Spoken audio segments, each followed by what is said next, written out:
Hello, everyone. Welcome to our inaugural show of Diversitas. Diversitas is a show which is at the crossroads of diversity, business, and culture. We plan to dig into a number of things, and our first guest, our first ever guest, is Kim Berry.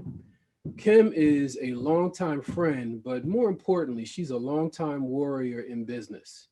She is the principal of Boreal Insurance. She's an insurance industry veteran.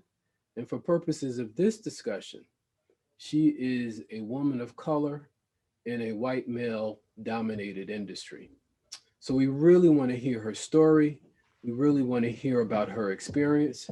And we really want to welcome Kim Berry to the show. Kim, thanks for joining.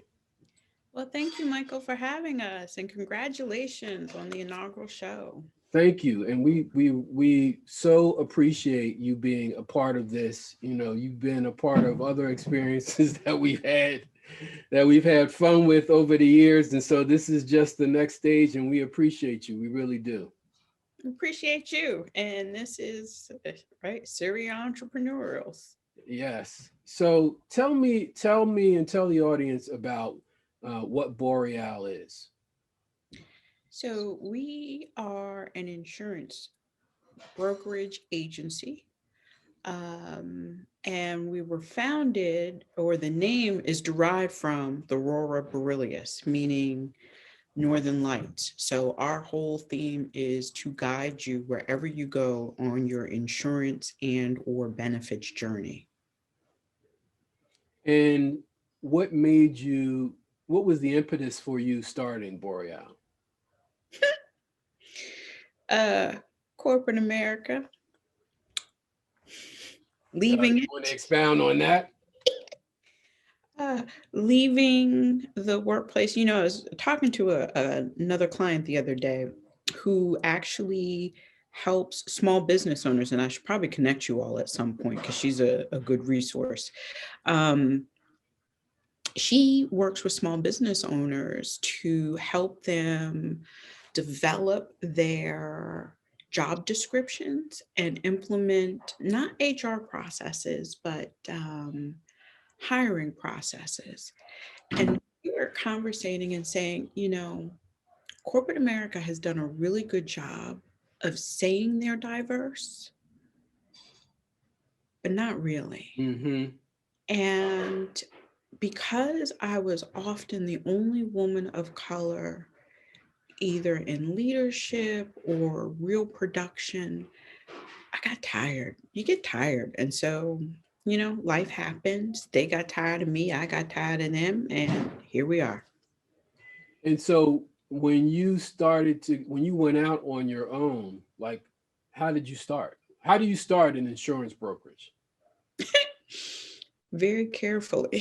Mhm. So, doing the standard things, right? You helped with the LLC, and then I had to get an EIN, and then you apply for the states for your rights to your name, and then it's going after the appointments at all of the individual firms, and that actually was the toughest part Hmm. because a lot of the carriers don't want scratch, what we call scratch or startup agencies.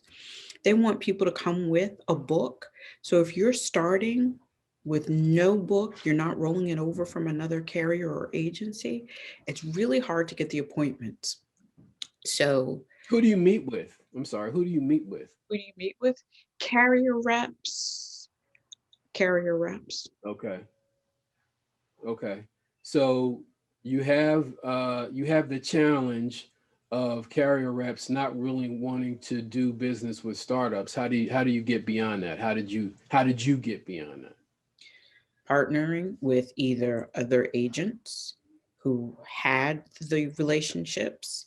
And there are what we call aggregates. So, one of the things that has developed, I feel, largely out of the 2008-9 crash that impacted even the insurance carriers was they formed these what we call aggregates, which is kind of like a wholesaler for the insurance industry, where the aggregate has the relationship with the carrier, and then you go through the aggregate. Okay. And the other piece to that is then there aren't requirements to write a certain amount of business. So the other thing that tends to be in the insurance world is if you're appointed with a carrier, they want you to write X number of dollars in premium a year. If you don't, they will discontinue your appointment.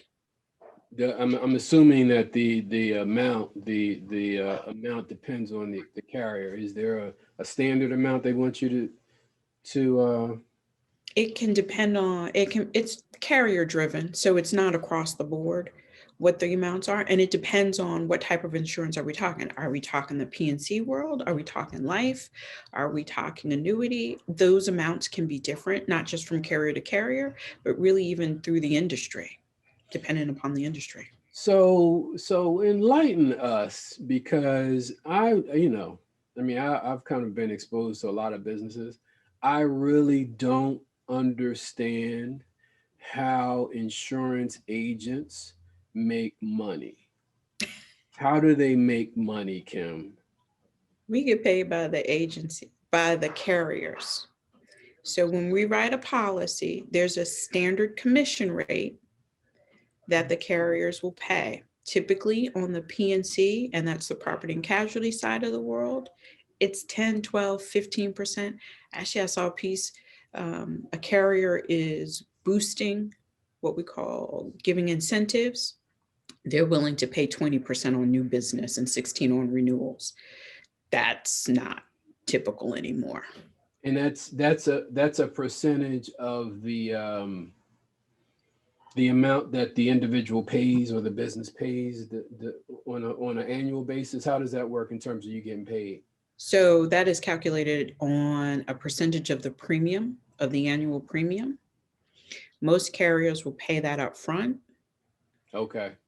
Some carriers pay it on a as earned percentage, meaning every time that Pay when they're paid. Exactly. Uh-huh.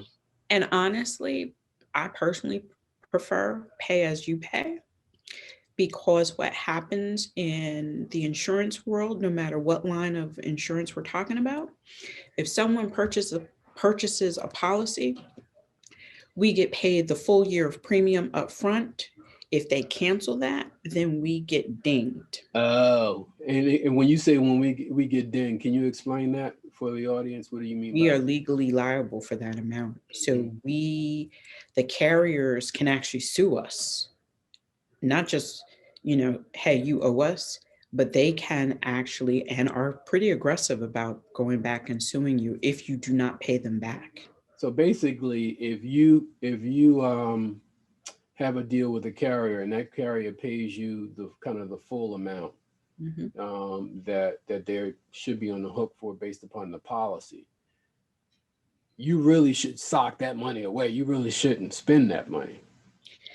Not a percentage. And that's one of the reasons I have really worked hard to go after business that pays monthly.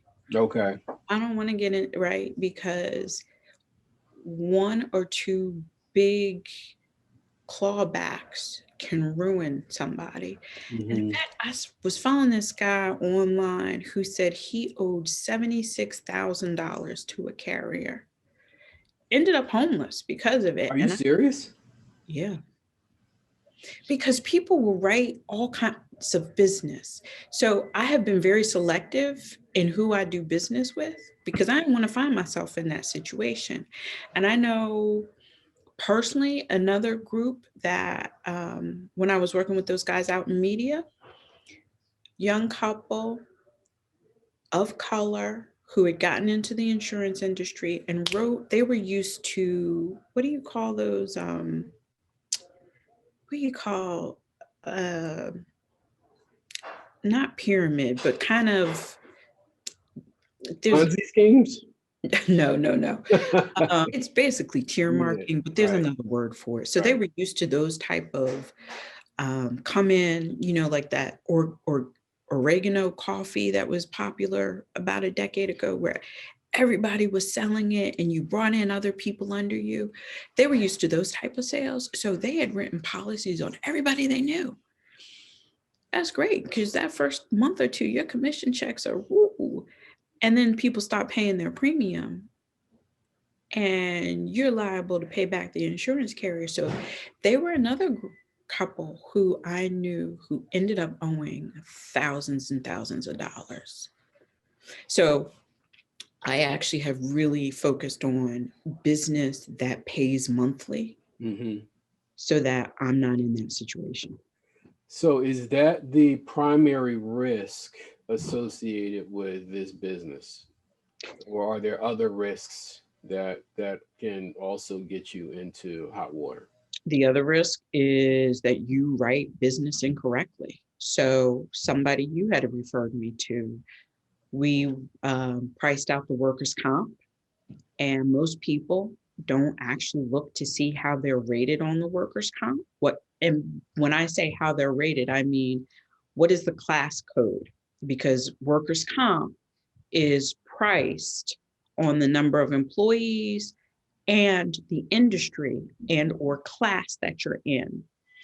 So he ended up coming back and saying, on my GL policy, the agent wrote us as painters, not painters, they're construction managers. If they had actually had to use that insurance, it wouldn't have been covered because it was written incorrect with the incorrect class code. And some would say, right, so then it would be, was it incorrectly written? And who was at fault for that? Right? If, as long as he had documentation stating that he had told the agent exactly what they do, then that would go against the agent's errors and omissions. So that's the other piece that can get you into trouble, which is why I'm always, when I work with people, I want to deep dive into exactly what do you do. So, it sounds like the agent needs insurance herself. What kind of insurance do you carry for your business? Professional liability and errors and omissions. So let's kind of expand it out, and there are people that will be looking at this who have small businesses, who may want to start a business.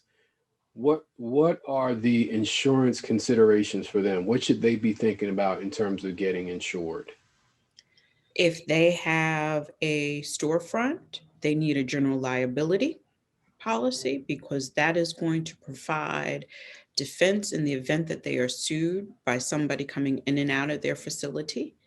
It will also help to cover the award amount. Then, depending on exactly what their services or business is, they would need professional and or errors and omission. And it's kind of the same insurance, really predicated upon the industry that you're in. So if you are giving bad advice and you are an accountant, an attorney, an engineer, IT even, they tend to have professional liability or errors in omission. And then if you have employees, it's state mandated, you have to have workers' comp. From there, it can depend upon, what are you really trying to achieve? But to get started for somebody who's actually just starting in business, it would be the general liability, errors and omissions, and workers' comp. Okay. And if they are working or utilizing a auto, commercial auto.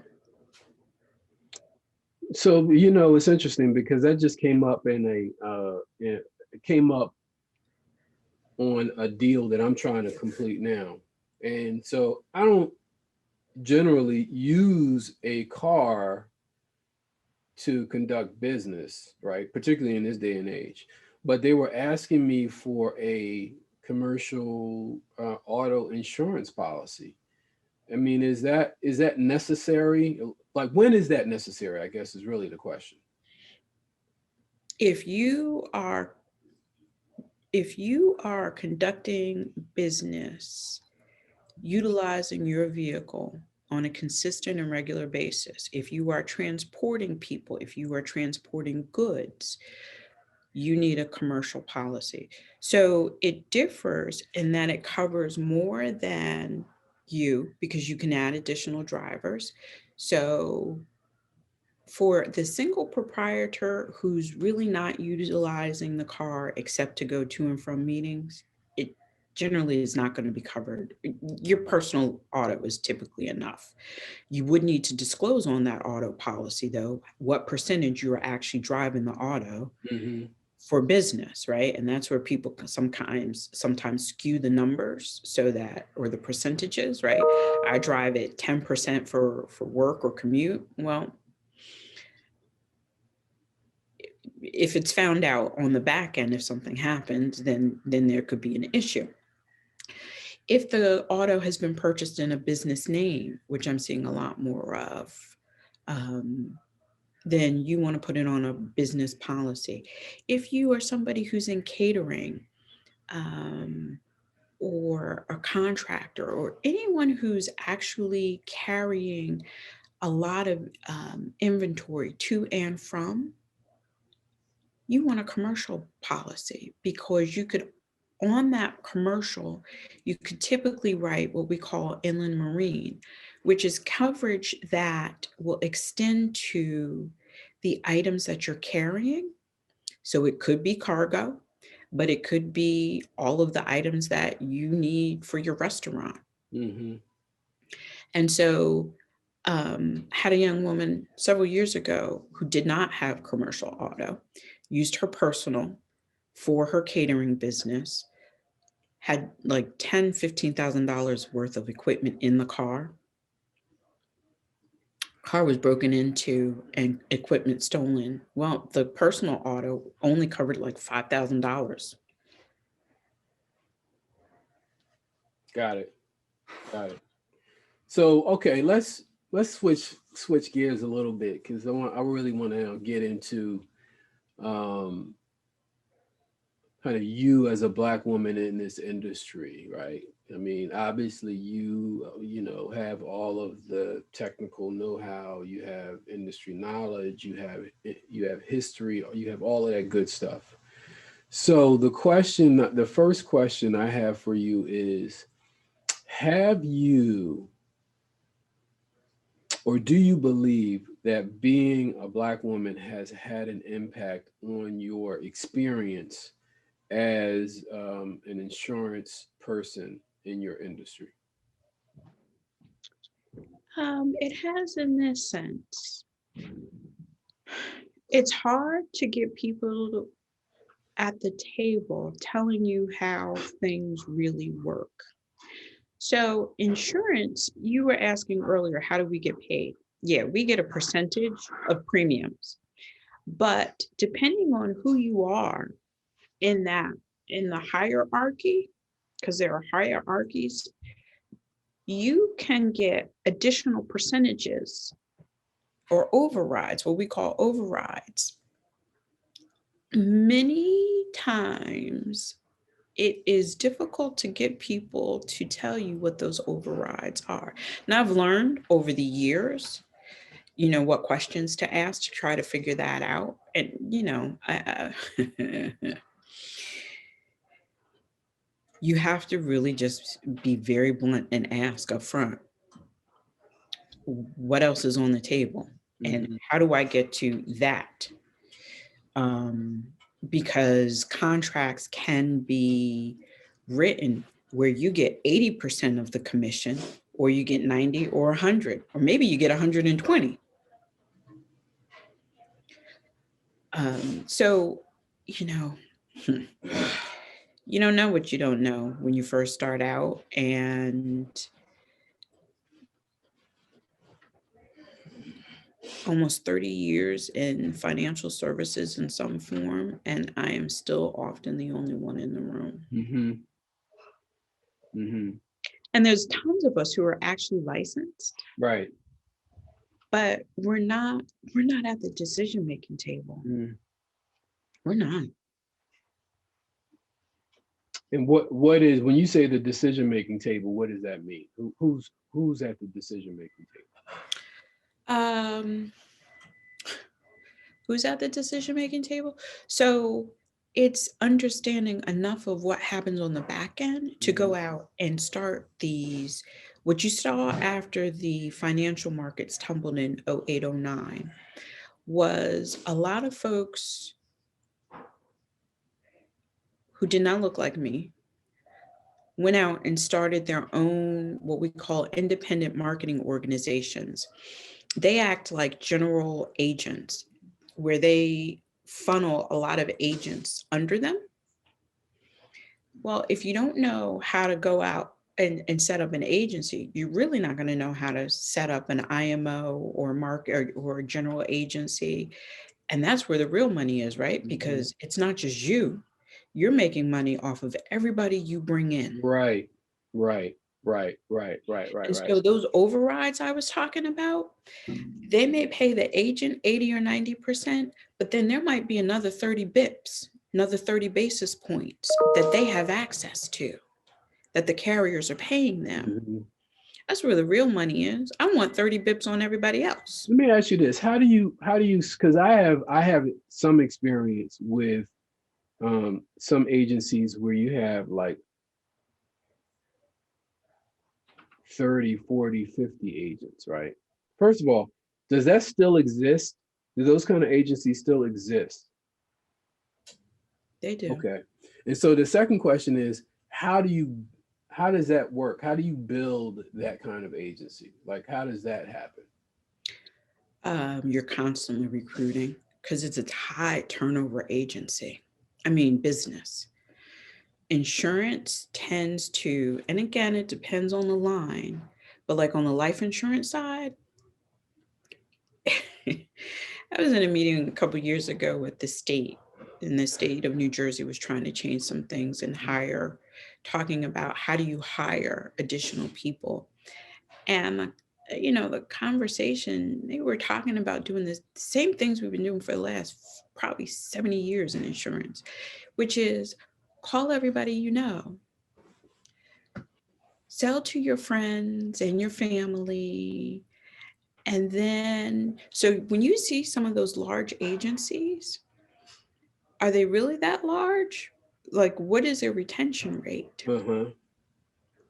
Because what tends to happen is people come in and they run through their top 200, because that's what most carriers will tell you. Give me a list of your top 200. That's what we want you to do. Write down everybody, the top 200 people you know. Okay. Well, you're not teaching people how to market. Right. So once they run through those 200 names, they're dead on the vine. Right. Which is why you sometimes see agencies that are 50, 60, 70 people, especially on the life side, because you got to constantly be cycling through because they don't last. So that brings me to the question, how do you survive in this industry? How do you thrive in this industry? How do you continue to make money over time in this industry? Constant marketing and outreach. It's why I am always willing to educate. And that's one of the things I use as a differentiator. I'm not willing to just sell you.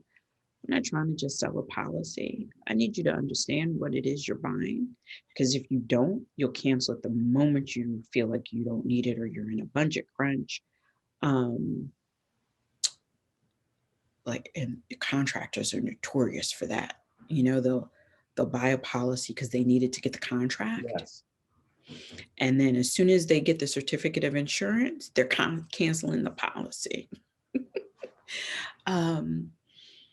It has been intentional about growing my centers of influence. And that's done just because product knowledge, right? People hear me and then they either refer me or they invite me back to speak.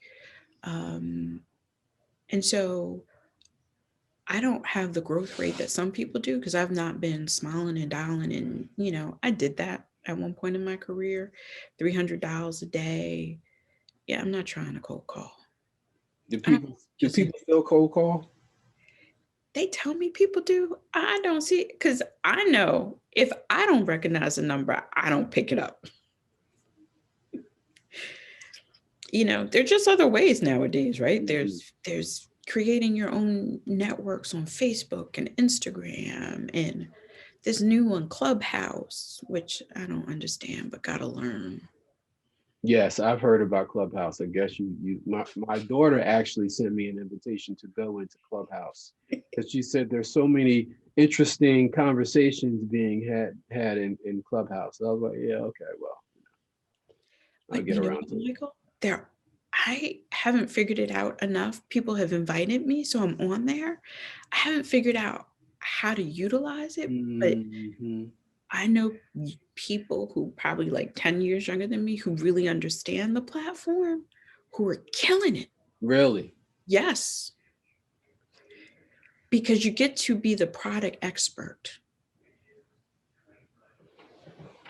Got it. I got across it. the country. I got it. I got it. So let me ask you this: young person of color says, I want to get into the insurance industry. I want to be an insurance agent. I want to be an insurance broker. What advice would you have for them for a young person who is trying to get into this industry? Get used to the word no, because you hear a lot of that. You know, historically, we say in the industry, for every no, you're one no closer to a yes. Um, know your product. Be able to pick apart, either the policy, read, you know, policies are long. Don't just send them out to people. Really read some of those initial policies so you understand what's in there and what's not in there, so that you understand how your client is exposed. You know, when I was on the annuity side, I would read the prospectuses.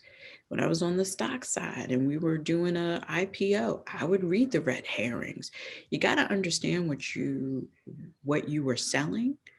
Um, to me, that makes you a better salesperson, and it builds the trust with your client. So Mhm. really understand what you're selling.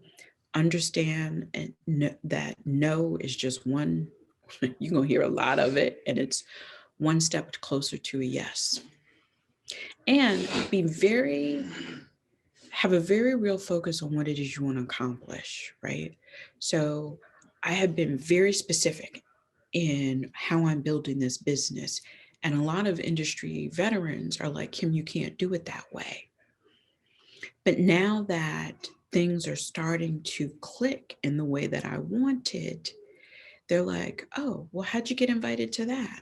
Because I'm working my plan. So tell me about, and the last thing is, as a practical matter, what licenses do you need to get into this industry? Insurance license. So there are multiple tests. There's a life and health test, which will allow you to sell life insurance, medical or health insurance, the voluntary products, right? All of the short term disability, long term disability, critical illness, cancer policies, right? That's all covered under the life and health policy, a life and health license. Some states break those out where life is one license and health is another. Pennsylvania, New Jersey, and Delaware, it's all kind of wrapped into one. And then you have your property and casualty license, which will allow you to sell the auto, the home, the commercial policies. How hard are those to pass? Not difficult. How much studying is involved? I don't remember. So let me say this. I passed the life and health. I don't remember how much studying I did. Back then, New Jersey required in-person classes, and I think that was a week. So if you can't pass after a week of listening to somebody, you probably not really trying. I don't know that that's still a requirement. Um, and the PNC, I passed with, I think the kids were 5 and 6 at the time. Wow. Wow. So Kim, if somebody wants to get insurance, if somebody wants to contact you to get advice about insurance, how do they get in contact with you? So the best place is the website at Boreal, BOREALIB.com, or email me at Kim borealib.com. And if there's phone numbers on both the website and or if you email me. And if you email me, I typically will email back a link with my calendar so people can just schedule. I try to live by that calendar because in 2021, I've also tried to be very focused with my time, kind of going back to my Morgan Stanley days where I really block out, okay, this is the time for prospecting, this is marketing, this is the time to run quotes, so that I'm not all over the place. Okay. Kim Berry, thank you so much for being our first guest on Diversitas, our podcast. We greatly appreciate your time. We really do. And thank you, audience, for watching us today. We look forward to beginning this conversation and keeping it going. Thank you and take care.